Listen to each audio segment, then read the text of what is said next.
Hello, my name is Brandon Muczynski. And I am Alexis Swingendorf. Although evidence has demonstrated the relationship between aerobic fitness and executive function in children and older adults, such a relationship is far less studied in young adults. This study aimed to examine the relationship between aerobic fitness and the three domains of executive function: working memory, the ability to maintain and manipulate information in the mind; inhibitory control, the ability to focus on relevant information while inhibiting prepotent response; and cognitive flexibility, the ability to switch between rules. Increased aerobic fitness will result in better performance on executive function tasks. This study was part of a larger study concerning the associations of exercise and a variety of cognitive functions in 120 young adults. After excluding 17 participants who did not complete the study or had contaminated data, 103 young adults aged between 18 and 30 years with an average age of 22.6 years were analyzed, 65 of whom were female. They completed a health questionnaire in which they self-reported their physical activity using the International Physical Activity Questionnaire, the average being a high level of total physical activity. Each participant completed a maximum oxygen consumption task referred to as a VO2 max test, which is designed to utilize graded exercise to determine aerobic fitness. A VO2 max test is standardized against age and sex to create a percentile score. On average, participants in this study were found to be around the 41st percentile. Each participant completed a series of tasks targeting a specific domain of executive function. To target young adults' working memory, N-back tasks were performed with N equaling 1, 2, or 3. N-back tasks utilize shapes and require a participant to remember a shape 1, 2, or 3 shapes previous and determine if the current shape is the same. The order in which the participant performed the task was counterbalanced. To target young adults' inhibitory control, a flanker arrow task was completed, requiring the participant to identify which direction the center arrow in a series of 5 was pointing. In a congruent series, the middle arrow would be facing the same way as the other arrows. An incongruent trial showed the middle arrow pointing in the opposite direction. Participants completed 2 blocks of a flanker task and were instructed to focus on accuracy during one block and focus on speed during the other. The accuracy and speed blocks were administered in counterbalance order across participants. To target young adults' cognitive flexibility, participants were given 2 different homogeneous tasks and a heterogeneous task.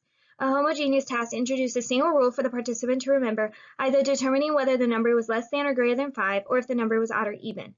Once a participant had completed the homogeneous task, they were then instructed to complete the heterogeneous task, which combined both of the rules. They were instructed to follow the less than or greater than rule when the number presented was in a solid box, and the odd even rule when the number presented was in the dash box. Due to the variations in age, sex, and total physical activity in each of the participants, these demographic factors were controlled for when determining the correlation between VO2 max percentile and performance on these tasks. The first scatter plot, entitled One Back Response Time, plots the task response time, or the time it takes a participant to respond to a stimulus, against the VO2 max percentile, a measure of aerobic fitness. Response time is negatively correlated with VO2 max percentile during the one back task, meaning that as aerobic fitness increases, the participant responds to the stimulus faster.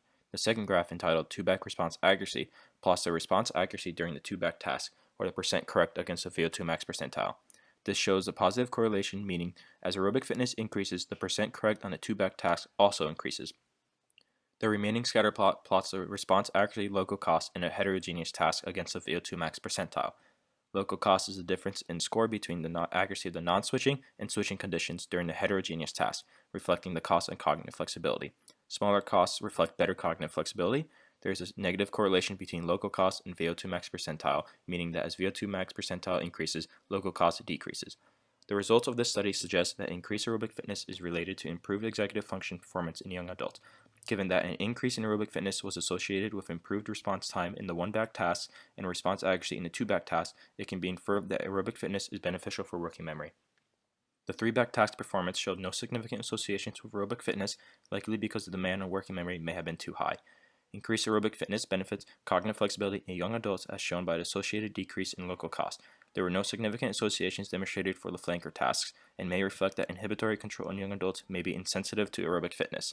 It can be inferred that aerobic fitness is beneficial for executive function in young adults, particularly in the domains of working memory and cognitive flexibility.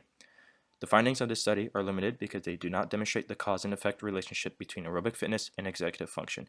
Future research using neuroimaging techniques is needed to better understand the functional mechanisms underlying the associations between aerobic fitness and executive function. Nonetheless, our findings support that aerobic fitness is beneficial for executive function in young adults. We would like to express our gratitude to our advisor, Dr. Alvin Cow, and graduate mentors Christian Nagy and Nicholas Bum